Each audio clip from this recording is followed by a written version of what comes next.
केसीआर और मोदी के बीच में फेविकॉल गठबंधन है। प्रदेश में कह रहा है कि केसीआर को जेल भिजाने के लिए। कब जेल को भिजाएगा, आप लोग तेलंगाना जनता को जवाब देना ही पड़ेगा।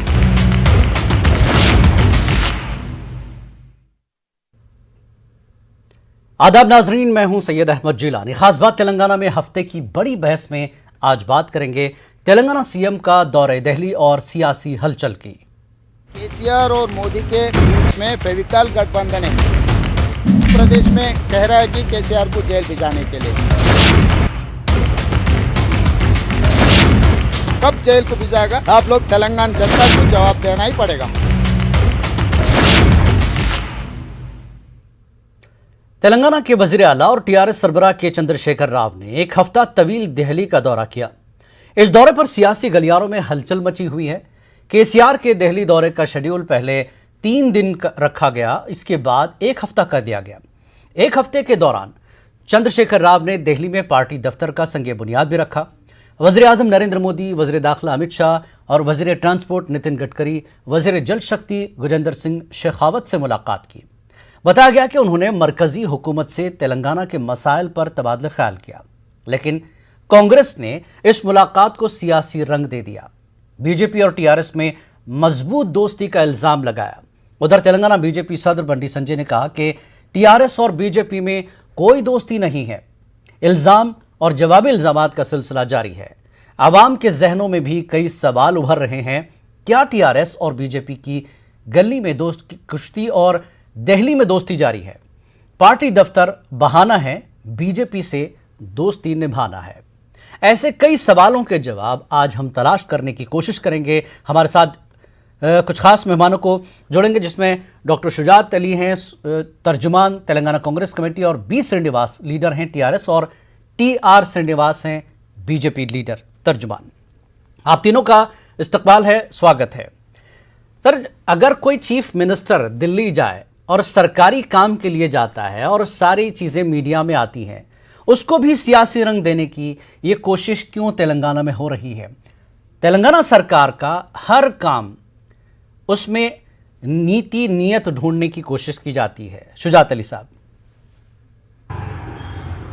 देखिए, एक चीज क्लियरली महसूस हो रही है हमको दिमाग में जी, महाज को तैयार करने की कोशिश कर जी खानी पड़ी। मिसाल स्टालिन से फिर इन्होंने बीजेडी के वहां भी इनको इनकार मिला। तो ये किस बुनियाद पे ख्वाब देख रहे हैं पता नहीं। अभी पिछले दिनों आपसे मेरी बातचीत हो रही थी जी, एक डिस्कशन चल रहा था, ड्रेनेज का मामला चल रहा था जी। तो जो चीफ मिनिस्टर अपने राजधानी में ड्रेनेज साफ नहीं कर सकता, उसको तीसरे महाज की तश्कील और वजीर आजम बनने का ख्वाब देखना कहाँ तक मुनासिब नजर आता है आपको? और जहां तक हमारी पार्टी का लाइन है, ये यकीनन ये बीजेपी से बहुत करीब है, क्योंकि पिछले जितने भी जो है बिल्स पास हुए, जितने भी फैसले हुए, उसमें हमेशा टीआरएस ने उनका साथ दिया। हालांकि यहाँ पर वो बातें कुछ और करते हैं, लेकिन दिल्ली में जाकर मुकम्मल तौर पर बीजेपी का साथ देते हैं।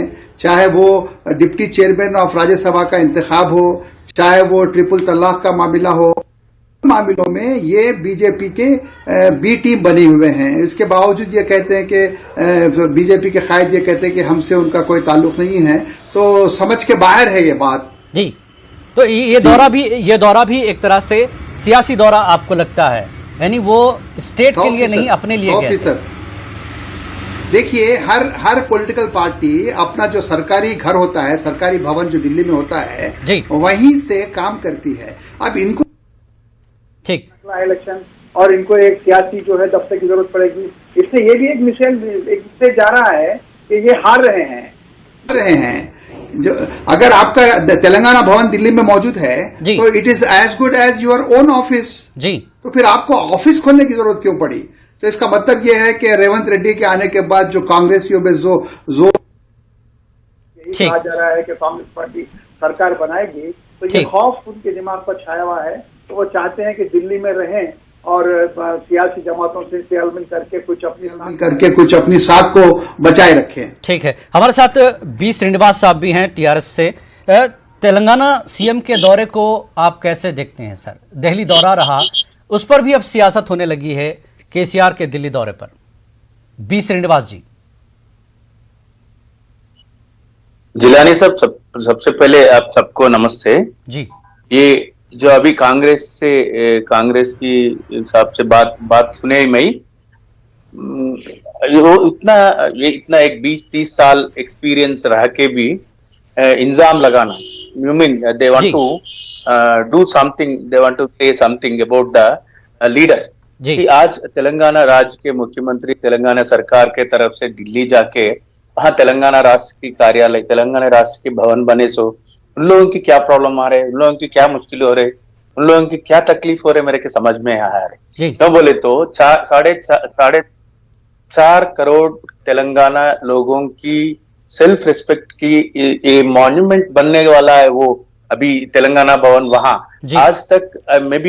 आज तक 1-2 भवन था कुछ रीजनल पार्टीज के लिए। सबसे पहले देश में दक्षिण भारत से आज तेलंगाना सरकार की तेलंगाना राष्ट्र समिति एक रीजनल पार्टी तेलंगाना का एक तेलंगाना भवन बना रहे। वो दिल्ली सरकार, मोदी सरकार ने अपने को जमीन दिया। क्यों जमीन दिया? ये this is the biggest achievement of Telangana people.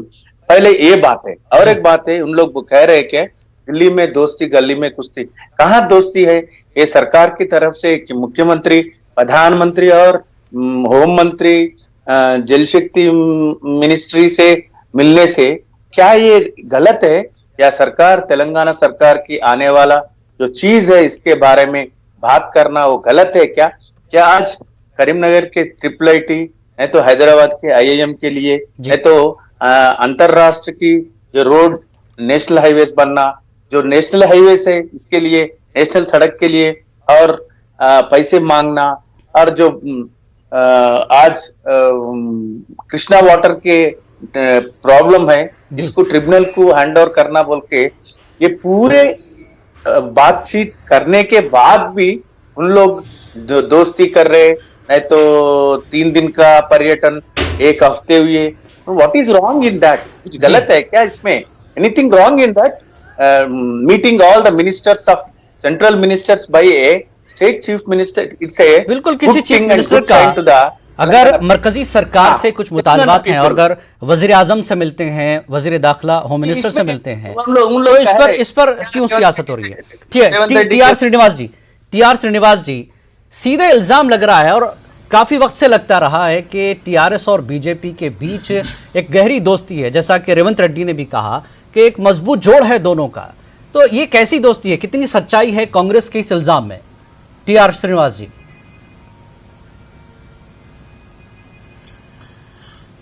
चिलारी साहब, बहुत बहुत शुक्रिया जो आपने मुझको ये डिबेट में बुलाया जी।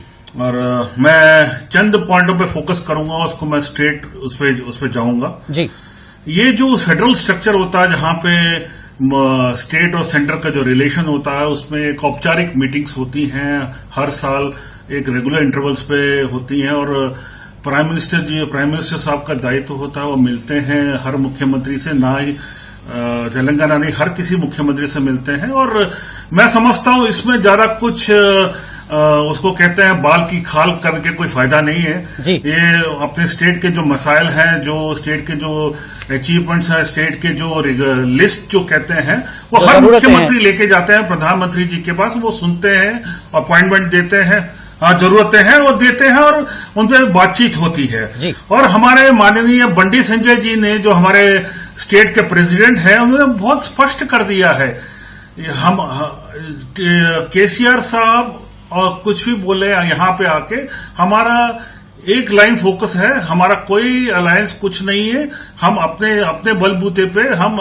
इलेक्शन लड़ेंगे और इस तरह और इस बार भी अच्छे रिजल्ट लेके आएंगे। ये हमारा बंडी संजय साहब का एकदम ऐलान है जी। और इसमें कांग्रेस जो कह रही है दोस्ती कुश्ती, अब मैं इन एलिगेशंस में तो मैं जाना नहीं चाहता, क्योंकि उनका वो पॉलिटिकल हक बनता है कि कुछ ना कुछ बोले, वो उन पे मैं छोड़ता हूं, ये कहां तक ये सच्चाई है वो खुद ही जाने जी।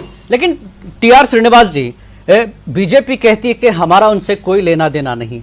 ठीक है, कांग्रेस तो इल्ज़ाम लगा ही रही है, कई चीज़ें देख रही है और बोल भी रही है, लेकिन जिस तरह से कांग्रेस के इल्ज़ामात हैं कि आप दिल्ली में जाते हैं, बीजेपी सरकार है, ठीक है, अपने मसाइल रियासत के रखते हैं, बातचीत होती है, लेकिन यहाँ पर भी एक नरम गोशा आप रखते हैं, सॉफ्ट कॉर्नर बीजेपी के ताल्लुक से रखा जाता है, ये कांग्रेस की तरफ से कहा जा रहा है। जब भी मरकजी सरकार को ज़रूरत पड़ती है आप सपोर्ट में खड़े हो जाते हैं। ये इल्ज़ाम काफ़ी सालों से लग रहा है। जिलानी साहब मैं आपको एक चीज की तरफ लेके जाऊंगा जी। जब आंध्र प्रदेश के मुख्यमंत्री मिलते हैं तो तब भी ऐसे बोलते हैं, जब उड़ीसा के मुख्यमंत्री मिलते हैं तो तब भी ऐसे ही बोलते हैं। अब देखिए, अब मुख्यमंत्री मिले प्रधानमंत्री से, वो एक फेडरल स्ट्रक्चर में है, अब हर बारी आप उसको माइक्रोस्कोप के नीचे देखें तो वो आपका पॉइंट ऑफ व्यू है, मैं उसमें कुछ नहीं कर सकता। मैं जी जी शुजात साहब, इल्जामात लगाते तो हैं कांग्रेस के लोग, ऐसी कौन सी चीजें हैं, ऐसा क्या लगता है? बीजेपी क्लियर कट कह रही है कि हमारा टीआरएस से ऐसा कोई दोस्ताना माहौल नहीं है, इलेक्शन में हम बिल्कुल अलग लड़ते हैं, सब कुछ ठीक ठाक, लेकिन इल्जामात ये कि बीजेपी के साथ गठजोड़ है, ठीक है, सपोर्ट में खड़ी रहती है। कौन सी ऐसी चीजें हैं जिसकी वजह से आपको लगता है कि टीआरएस बीजेपी की दोस्त बनी है?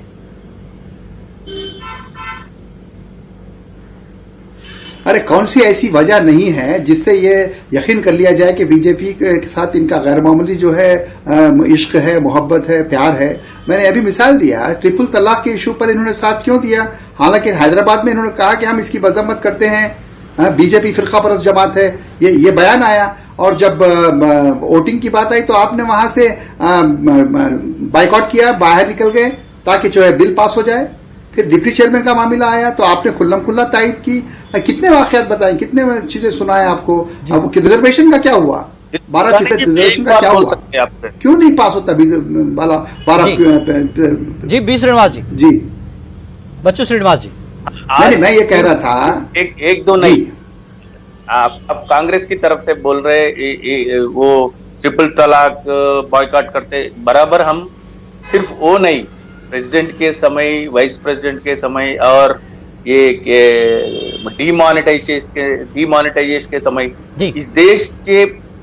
इस देश के डेवलपमेंट के लिए भारतीय जनता पार्टी गवर्नमेंट और मोदी सरकार आगे बढ़ रहे हैं, कुछ नया करेंगे। सारे देश के लोग उस तरफ देखे थे, सारे देश के लोग सोचा था आज मोदी सरकार ने कुछ अलग करने वाला है, देश के लिए अलग सोच रहे। एक जमाने में अपना सिंह साहब की प्राइम मिनिस्टर था ना, मनमोहन सिंह जी ने जब था ex prime minister, finance minister था, कोई भी जब वॉट एवर द फाइनेंशियल क्या बोलते जरूरत है कोई चीज इस देश हित हाँ, पीवी प्राइम मिनिस्टर था ना जी, उसके उस समय बहुत डिसीजंस लिया कि देश में कोई भी नहीं सोचे थे आज ऐसा बनेंगे। उसके लिए आज तो वो अलग की बात है, बीजेपी हर चीज बेच रहे, तो ये बात बाद में करेंगे जी। इसके वजह से हम आगे दिनों में अच्छे दिन आएगा। देश में एक बात चले था, अच्छे लोग आए, अच्छे दिन आएगा जी। इसके लिए हमारा तेरासा गवर्नमेंट भी, हमारा मुख्यमंत्री जी भी यकीन करे। श्रीनिवास जी, एक चीज ये है, कांग्रेस के इल्जामात के जवाब के लिए टीआरएस सरकार ने ऐसा क्या कारनामा किया है तेलंगाना के लिए? दौरे तो हो रहे हैं दिल्ली के, तेलंगाना को मिल क्या रहा है दिल्ली सरकार से? आप मांगने के लिए चले तो जाते हैं, लेकिन मिलता क्या है तेलंगाना को? नहीं, एक बात बोलते सुनो, ये हमारा ये अपनी तरफ से बीजेपी ने अनेक बार बोले जी, इसके लिए अपने को कुछ भी नहीं मिले, आज तक एक बार भी आके नहीं पूछे, ये इसके वजह से एक बार भी नहीं पूछे, ऐसा बार बहुत समय बोले। इसके वजह से तेलंगाना सरकार ने जो चीज तेलंगाना के लिए होना, जो चीज तेलंगाना की जरूरत है, इसके वजह से ये दिल्ली सरकार से एक बार नहीं अनेक बार 100 बार जाके पूछते, इसमें कोई एतराज नहीं, कोई भी इसमें गलत सोचने के लिए सोचना ही नहीं। बिल्कुल हम ये कहना चाहते हैं। बिल्कुल टीआर श्रीनिवास जी अगर केसीआर नहीं पूछते हैं तो भाई आप मांगते नहीं है, पूछते नहीं है, मरकजी सरकार से आपको बात करनी चाहिए। अब जब वो पूछते हैं, मांगते हैं तेलंगाना के लिए, तो इस पर भी जो है सियासी नजरिया बदल जाता है आपका। पूछो तो भी बुरा है, ना पूछो तब भी कहते हैं कि सरकार कुछ मांगती नहीं, तेलंगाना के लिए कुछ कर नहीं रही है। टीआर श्रीनिवास जी और एक बात जिलानी साहब बोल के मैं जिलानी साहब जी बी श्रीनिवास जिलानी साहब अपनी बात पूरी कर लीजिए। जी श्रीनिवास एक चीज की तरफ लेके जाता हूं मैं आपको। मुस्लिम्स और 10% रिजर्वेशन फॉर ट्राइबल्स का एक क्या बात हुआ? बोलना चाहता हूं मैं। जी लास्ट तो दिल्ली में या आज ना कल टीआरएस सरकार तो नहीं बन सकती। आज तो मोदी सरकार है, नहीं तो कल कांग्रेस सरकार आता या कोई फ्रंट आता, सिर्फ टीआरएस सरकार तो नहीं आता। ये तो रीजनल पार्टी है, कोई भी सरकार भी रहने दो दिल्ली में। ये जो हमारा फर्ज है, जो हमारा हक है, जो हम चाहे तेलंगाना सरकार के लिए, जो तेलंगाना पब्लिक जो चाहिए, इसके वजह से हम एक बार नहीं बार मिलते हैं। मोदी भी श्रीनिवास जी या कोई टीआर श्रीनिवास जी कोई भी रहने दो। टीआर श्रीनिवास जी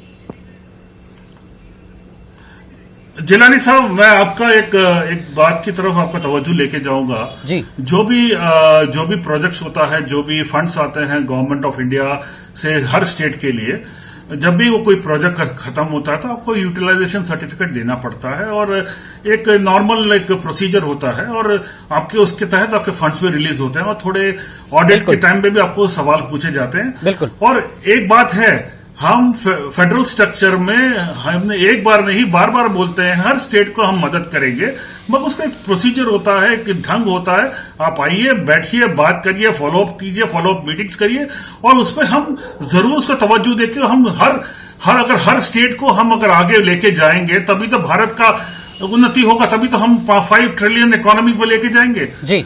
हमारा एक दायित्व हमारा एक विजन बहुत ही स्ट्रेट है। इंडिया अगर प्रोग्रेस करना है, हर स्टेट को प्रोग्रेस करना है। जी शुजात अली साहब, स्टेट को प्रोग्रेस करने के लिए थ्रू चैनल मरकजी सरकार के उन तमाम शोबों से, उन महकमों से मिलने की जरूरत पड़ती है, मिनिस्टरों से। अगर केसीआर जिन मिनिस्टरों से उन्होंने मिला, केसीआर ने मुलाकात की वज़ीर आज़म से, वज़ीर दाखिला से, जल शक्ति मिनिस्टर से, नितिन गडकरी से, रीजनल रिंग रोड के ताल्लुक से बात की नितिन गडकरी से, और फिर IAS IPS कैडर के लिए, तो क्या ये टीआरएस सरकार स्टेट के लिए ही तो गई थी जिस तरह से सारी बातें मीडिया में आई हैं? इसको सियासी रंग देने की क्या जरूरत है? सियासी रंग इसलिए दिया गया कि वहां पर आप अपना एक ऑफिस खोल रहे हैं टीआरएस का जी। मैं ये कह रहा था कि हर स्टेट गवर्नमेंट का एक भवन है, एक ऑफिस है, एक गेस्ट हाउस है। उस गेस्ट हाउस में डिप्टी कमिश्नर या कमिश्नर का एक ओहदेदार होता है जो नुमाइंदगी करते रहता है। हमको टीआरएस के चीफ मिनिस्टर की जानिब से PM से मुलाकात पर एतराज नहीं है। एतराज इस बात का है कि एक रीजनल पार्टी को दिल्ली में सियासी पार्टी का ऑफिस बनाने की जरूरत क्या है? और जब आप इतनी बार PM से मिल रहे हैं तो आपके 12% जो रिजर्वेशन का मामला था, जिसको आपने असेंबली में भी पास किया, 10% ट्राइबल्स का था, 12% मुस्लिम्स का था, उसके ऊपर आपने क्यों बातचीत नहीं की? आप तो उनके बड़े अच्छे दोस्त हैं। हाँ, आप बड़े फखर के साथ कह रहे हैं कि हम रिंग रोड के लिए गए थे, हम फलां के लिए गए थे। अच्छा किया आपने, लेकिन क्या कभी आपकी बातचीत हुई प्राइम मिनिस्टर से 12% रिजर्वेशन फॉर मुस्लिम्स के लिए? तो खुली बात है कि आप जो है मुतासिब हैं और बीजेपी का जो रंग है उसी में आप रंगे हुए हैं जहां तक मुसलमानों की खिदमत का ताल्लुक है। बच्चू श्रीनिवास जी, आपके पार्टी को दिल्ली में दफ्तर की जरूरत क्या है, जबकि आपका अपना भवन है? यहीं से मसला शुरू हो रहा है। और जो वादे आपने यहाँ स्टेट में किए थे माइनॉरिटीज के साथ, उन वादों पर क्या कभी मरकजी सरकार से या PM से बात हुई? यह भी इल्जाम है कि आप इस पर कोई बात नहीं करते। क्यों नहीं? वो सिराज अली साहब तक कैसा कह सकते हैं हम ये PM से नहीं, इसके बारे में नहीं बात कर रहे बोल? हाउ कैन ही से? आज हम हर चीज के लिए बात कर रहे हैं। और फालतू बातों का जिक्र होता है, कभी ये जिक्र नहीं हुआ कि प्राइम मिनिस्टर से CM ने मुलाकात की? नहीं, लेट मी स्पीक। हम दिल्ली में भवन बन रहे तो, अपना पार्टी ऑफिस बन रहे तो आपको क्या लग रहा है? आप क्यों गलत सोचाई क्यों है इसके ऊपर? नहीं, गलत सोच रहे क्यों? क्या एक रीजनल पार्टी दिल्ली में नहीं रहना क्या? आज ये तेलंगाना में है, कल दिल्ली में, उत्तर भारत में जा सकते क्या? आज बीएसपी इस स्टेज में आईपीएस प्रवीण कुमार ने आगे लेके जा रहे, तो क्या गलत है इसमें? मेरे को ये समझ में नहीं आ रहे। जब से मैं शुरुआत से देख रहा हूँ दिल्ली में तेलंगाना राष्ट्र सरकार की, तेलंगाना राष्ट्र समिति के भवन की क्या जरूरत है बोल के बार बार उसके ऊपर बात कर रहे हैं। उस पर क्या तेलंगाना बच्चू श्रीनिवास जी, तेलंगाना राष्ट्र केसीआर की तरफ से अक्सर ये बात आती रही कि वो दिल्ली पॉलिटिक्स में बड़ी दिलचस्पी रख रहे हैं, ठीक है, और जो दफ्तर बन रहा है वो जोड़ रहा है उसी चीज को, तार वहीं जोड़ रहे हैं। फिर क्या फ्रंट के मामले को लेकर भी केसीआर की कोशिशें चल रही है दिल्ली में? इसी के इर्द गिर्द सियासत हो रही है अभी? नहीं, आज दक्षिण भारत से पहले एनटी रामाराव जी ने एक फ्रंट बनाया, उसके बारे में Modi against Modi, the only person Chandrashekar Rao ji ने बात करी, जो मोदी की अगेंस्ट, मोदी साहब से अगेंस्ट दक्षिण भारत में सिर्फ चंद्रशेखर राव जी ने बात करे पहली बार। जो व्हाटएवर आज दक्षिण भारत में बात करने कोई चीफ मिनिस्टर ने कौन से इशू पर बात की बताइएगा? हाँ, he is only the first person who opposed the Prime Minister of India, especially Mr. Modi। किस बात में बोले तो आपको ये पहले हम जो क्या है फार्मर एक्ट के लिए बात करें, बाद में फ्रंट के बारे में हम ही पहले सोचे। आज कांग्रेस सरकार ने दिल्ली में सरकार आज 10 साल के बाद भी बन नहीं सकते, इसके लिए यानी फ्रंट का मामला अभी भी केसीआर के दिलो दिमाग में है। आप खिलाफ हैं बीजेपी सरकार के लिए? जी, टी.आर. श्रीनिवास जी, दिल्ली के इस दौरे को चीफ मिनिस्टर के, ठीक है, सियासी काम है, मिनिस्टरों से मिलना है, चीफ मिनिस्टर से मिलना है, लेकिन दिल्ली के इस दफ्तर पर निशाना बन रहे हैं केसीआर। इस दफ्तर को और इस विजिट को आप कैसे देखते हैं? नहीं, दिस इज ये हम टी.आर. श्रीनिवास जी जिलानी साहब जी,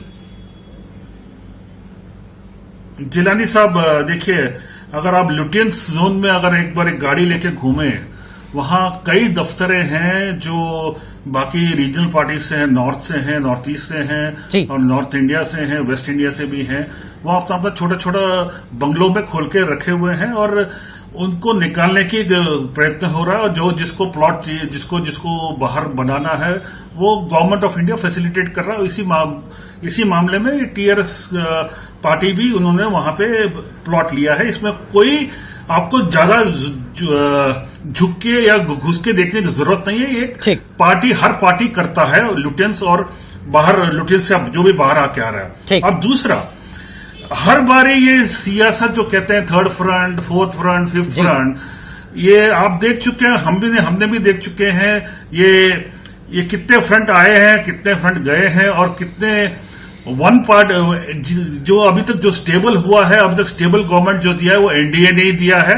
और मेरे को लगता है भारत की जनता एकदम वो समझदार है, किसको वोट दे और किसको ना वोट दे। मैं उन पर, आवाम जानती है, जनता जानती है कि सियासत का ऊंट जो है किस करवट बैठेगा आगे जाकर के, और खासकर तेलंगाना सरकार के जो मुतालबे हैं और जो बातें हैं वो मरकज के सामने कितने अहमियत के हामिल हैं, और तेलंगाना को वाकई में क्या मिलेगा।